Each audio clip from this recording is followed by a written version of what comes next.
Hello, good morning, and welcome aboard to AM News. My name is Denisia Pomaije. In our very first story, final burial rites for the late Member of Parliament for Ayawaso East constituency, Naser Toure Mahama, gets underway this morning following his passing on Sunday. The fourth-term NDC MP died at the Korle-Bu Teaching Hospital after a period of illness. Constituents and colleague MPs have trooped to his private residence to mourn with his family, eulogizing him as a calm politician who did his work with honesty. James Aviji was there and reports.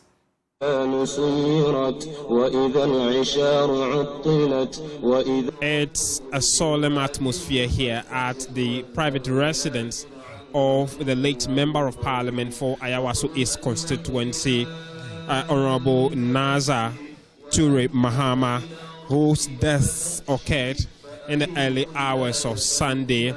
Until his demise, he served on a number of committees in Parliament, especially as a deputy chairman of the Energy Committee, also serving on committees such as the Roads, Housing Committee, as well as the Private Members Bill and Private Members Motions Committee in Parliament. A number of constituents, family members, as well as his colleague MPs are trooping in here in order to condole with the family, with some of them describing him as a calm and an honest Member of Parliament they have dealt with in the last 12-13 years that he's been in Parliament, serving now on his fourth term. A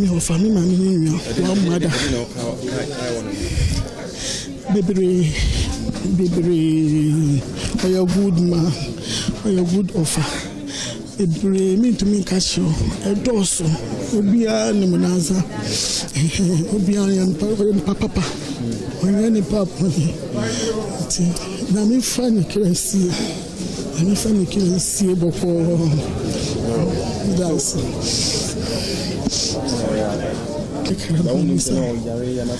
Andrew, I see, and maybe saying, I was saying, I see, Andrew, and I see, no fan. He's the caucus chairperson, and I remember when we were rising, he came to my office to discuss issues about his caucus with me, and he was the last person who left my office. And I said, Honorable, I know you can leave so that I handle it. So no, let everybody leave so that I have some discussion with you. And privately, we had our discussions. Nobody knew that that was the last moment he was going to talk to me. So let's take it as it is. Every day he's present in the house. Go and check our this attendance. Every day he's there. He will be there from the beginning to the end. And he's one of the honest person I have ever met in my life. When he says A is A, when he says B is B, he won't tell you red and then you go and come back and see blue. No, he's a good person. We have lost a good person. In the last few hours. As you can see here, currently the body is in there. The wife is also there with family and friends, trying to console her. For us, we all know she's not taking it lightly, and it's not easy for those of us even who are his younger brothers. It's not easy for us, let alone the wife, who were able to fast track the process to get the body. As we're speaking now, we have brought the body home, but as customs demands, God willing, tomorrow morning, 10 o'clock, the prayer will be observed on him at the Kanda Highway, where his office is. His constituency office is just on the Kanda Highway. Tomorrow, 10 o'clock, His Eminence, the National Chief Imam, will lead the Janaiza prayer for him. From there, we will take him to Medina Cemetery. It has been a very sad atmosphere here as his family members, including MPs, wish his soul a perfect rest, as we all pray for strength for his wife and children. From the late Naser Toure Mahama's private residence here in Chado, I am James Abeji reporting for Joy News. And once again, our deepest condolences to the family. Moving on, Executive Director of Climate Frontier Advocacy, CFA, Dr. John Baptist Nah, has urged the government to intensify efforts against illegal mining by declaring a targeted state of emergency in affected areas. While commending the Mahama-led administration for steps taken so far, he argued that current measures fall short of tackling what he describes as high-tech galamsey, characterized by the use of heavy machinery and rapid large-scale environmental destruction. Dr. Nah is therefore calling for the immediate declaration of a state of emergency in galamsey hotspots, a temporary ban on all illegal mining activities, including small-scale operations, and the freezing of unauthorized mining concessions to halt further damage. Join us Upper West Region correspondent Rafiq Salam reports from Wa.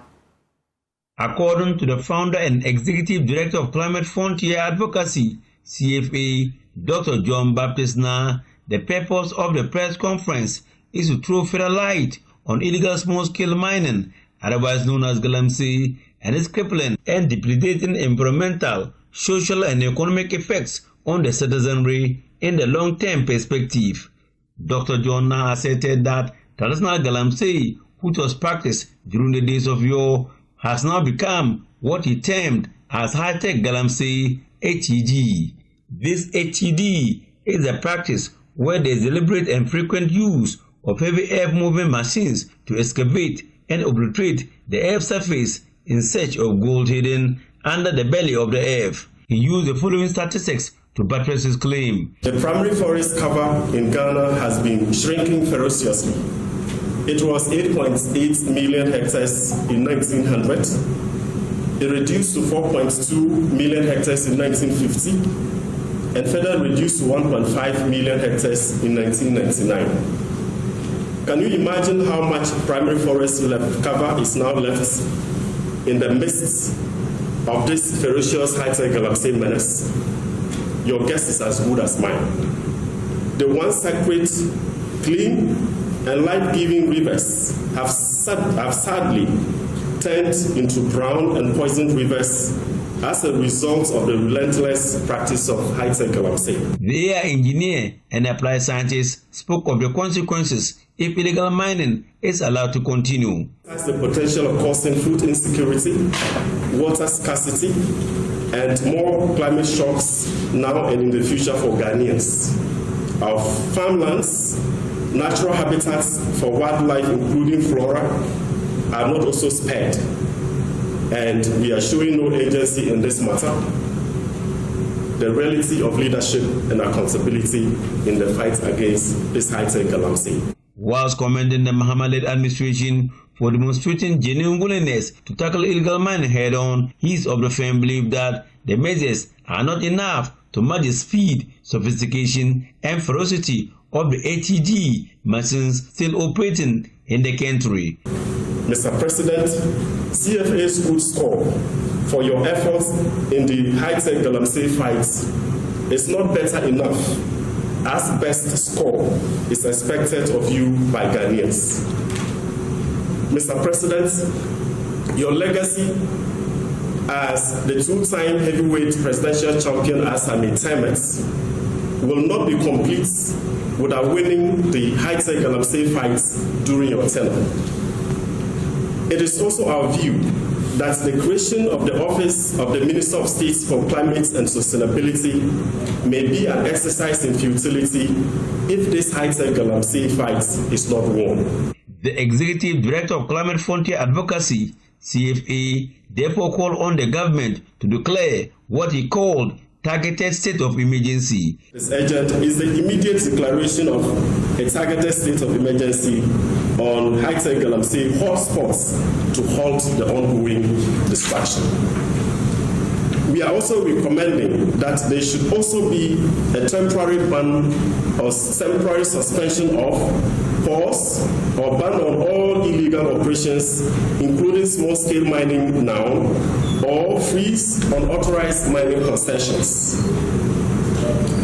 We also strongly recommend a national dialogue or a stakeholder summit on this subject matter to discuss sustainable reforms in the small-scale mining sector.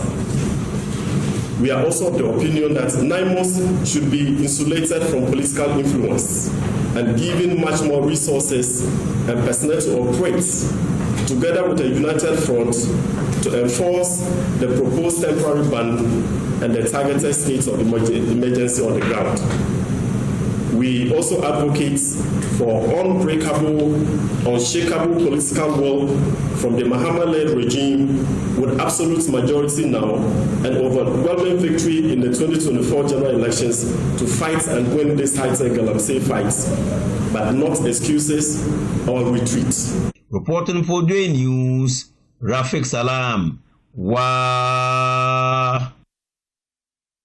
Let me now take you to the Central region, where the Member of Parliament for Cape Coast South and Deputy Majority Leader George Kweku Ricketts-Hagan has projected 2026 as a turning point for Ghana's economic recovery and transformation. Addressing constituents at an annual end-of-year party, Honourable Ricketts-Hagan stated that while the economy had suffered under the previous administration, the Mahama-led government is steadily implementing its resetting agenda to restore stability and growth, with the new year expected to bring significant improvements. Joy and unforgettable excitement cloaked the day as hundreds of children from across the Cape Coast South constituency gathered for what is described as an unprecedented party organized by their Member of Parliament, George Kweku Ricketts-Hagan. The Metropolitan Chief Executive of Cape Coast, George Justice Arthur, shared an overview of the occasion. Today is 4th January 2026 that we are having our usual party with the Honourable Member of Parliament, Honourable George Kweku Ricketts-Hagan, here at the same venue. And this is something that Honourable has been doing. Now the idea is that at the end of the year, the Honourable Member of Parliament wants to dine with the children in his constituency. And this is unprecedented.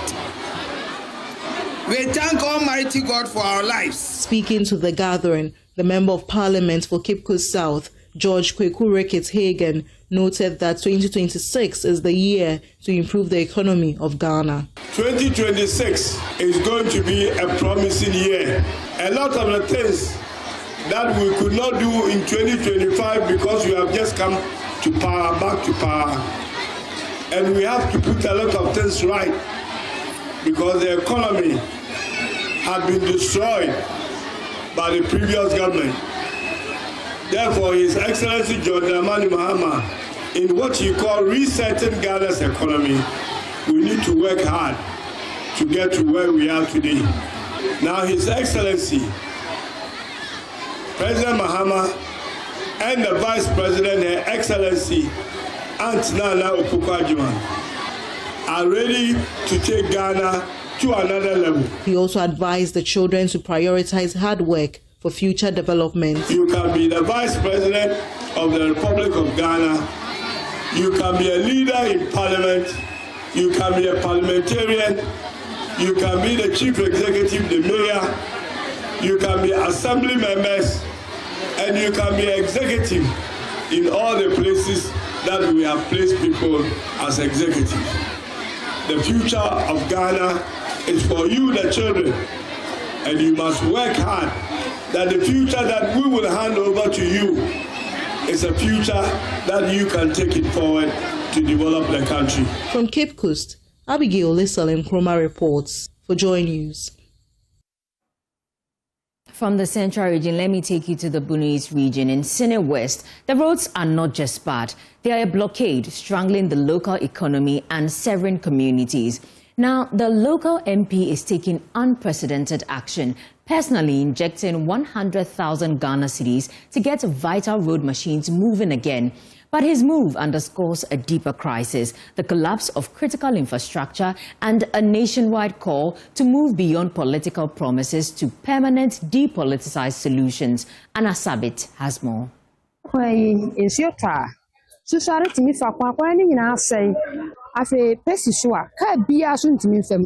Why no ina tete amana empo nipa kra wo nante no den so be nante. Ye hu sa abare bia so abasa obeye kwan ya maye. This is not a remote path. This is a major road in the Sene West district, a lifeline now severed, crippling communities and choking livelihoods. The deplorable state of roads here is a national issue with local consequences.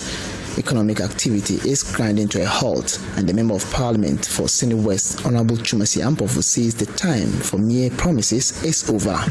Very, very deplorable. So the development is very slow or very low. Being motorbike, you find it difficult to go through. It's so sandy, so muddy during rain time, and the road sometimes, when it rains, you don't see the road. Period. For a long time that we don't reshape the roads. So technically, it's not a road. We are beginning everything. So that's what I can say. The drip machines are already here, but often sit idle due to lack of funds for fuel and maintenance.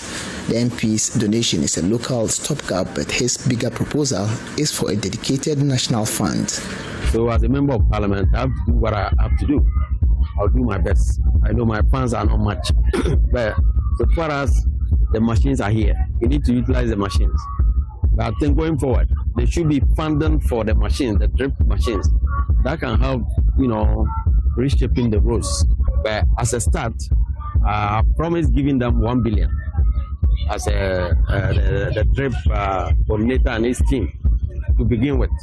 But palliative care is not enough for some arterial roads. The MP saved his strongest criticism for the abandonment of a critical project, the Atebu Kwame Danso Road. Our main road, Atebu Kwame Danso, is also a major issue. Major issue. But I hope, now that we are in power, I believe that President will come to our aid.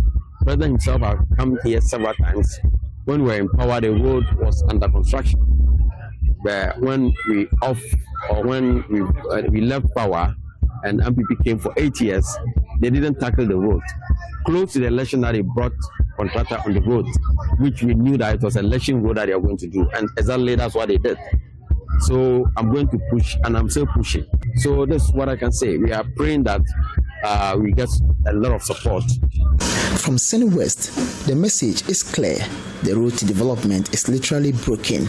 And while a community-funded machine might begin the patchwork, what's ultimately required is a national commitment to follow through. Reporting for Joy News, Anas Sabit, Kwame Danso. And back here in Accra, Christians across Ghana mark the first Sunday of 2026 with special church services offering prayers of thanksgiving, reflection and hope for the year ahead. From the early hours of the morning, churches in Accra and other parts of the country were filled with worshippers, many dressed in white and bright colors, symbolizing renewal and fresh beginnings. The services were marked by praise, worship and prayers alongside messages encouraging gratitude, faith, perseverance, and a renewed commitment to spiritual growth in the new year. My colleague Rodlin Abensa has more in the following report. The clergy used the occasion to encourage Christians to commit the new year into God's hands, urging them to work in wisdom, discipline, and compassion. Sermons focused on themes such as divine guidance, peace of mind, good health and resilience in the face of economic and social challenges. Delivering his New Year sermon, the General Overseer of the International Central Gospel Church, Pastor Mensa Otabo, urged Christians to place greater emphasis on sound biblical teaching rather than the pursuit of miracles, describing doctrine as the true foundation of the Christian faith. So when you read the book of Acts, you see a lot of miracles happening. There are miracles of cripples walking, people being raised from the dead. None of those miracles happened in the church. All of those miracles happened outside the church. People didn't go to church for miracles. They didn't go to church to receive a miracle. They went to church to be taught. That is not to say God does not work miracles, but most of the miracles, even the miracles of Jesus, he worked them outside of his disciples. So far as I know, there is no record of any disciple or apostle of Jesus who was directly healed by Jesus. But the apostles were directly taught by Jesus, because the Christian faith begins with knowing what to believe in. It's not based on knowing where to get something from. What do you know about God? What do you believe about God? What do you know about Jesus? What do you believe about Jesus? What do you know about the Holy Spirit? What do you believe about the Holy Spirit? And we're going to have a 242 church. Then we must emphasize the apostles' doctrine. The doctrine that Jesus taught his apostles, which they recorded for us. Where do we find it? In Matthew, Mark, Luke, and John. That's the first pillar of the church. Meanwhile, founder of the Royal House Chapel International, Apostle General Reverend Sam Kranche Ankra, assured congregants that 2026 will be a year of divine transformation. He called on believers to remain confident in God's active involvement in their lives, dismissing claims that God is absent from human affairs. And I came here to let you know that the God who has brought you this far is your helper. Jehovah is your helper. God will help you. You will navigate. You have started well. You will finish well. If you are the one I am talking, clap your hands and say, I am the one. I am the one. They said, nobody will help us. They will see our God coming through to help us. Clap your hands and say, oh, my Father. Oh, my Father. Bring me help. There are those who say God is not there to help us. We dare them. They should come and see. At the end of the year, December, we will not be the same as we entered. Yes. There is going to be a change and a transformation. Something will change about us. Something will change. Something will change. As services ended, worshippers left with renewed purpose, hopeful that 2026 will bring progress, answered prayers, and spiritual growth. For many, the first Sunday of the year was not just about reflection. It was a call to carry hope and perseverance into the new year ahead. Rodalyn Abensa's report read to you. It's now time for some business news. Guess who's bringing us that? The Hunter Pele Sawo Kujibris, right after this. Let's do business and senior finance lecturer at the University of Ghana Business School, Dr. Benjamin Amwa, is urging government to adopt sustainable measures to preserve the cedi's recent gains, warning that doing so will be crucial to cushioning businesses in 2026. His remarks follow reports that the cedi ended 2025 as the fourth best performing currency in Africa. He spoke to Joy Business. In the currency market, especially, you cannot have a stable currency. It's not possible. You cannot have stability. What you can have is the currency hovering within a predictable band.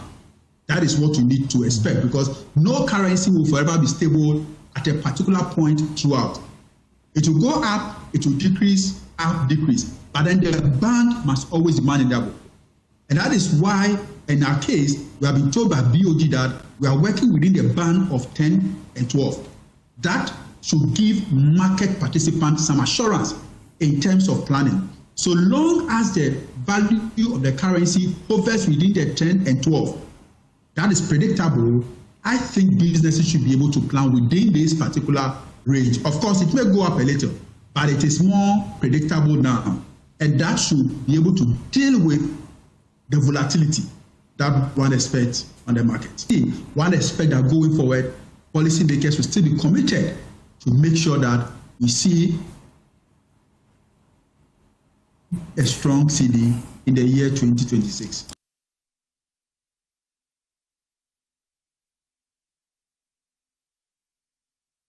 And that's all in business updates. This morning, back to you, Deresia. Thank you, dear Hunter Pele Sawo Kujibris. And that's it for AM News. Don't forget that if you want more news, I know a place, myjoyonline.com. My name is Denisia Pomaide. Enjoy the rest of the show. Sports is up next.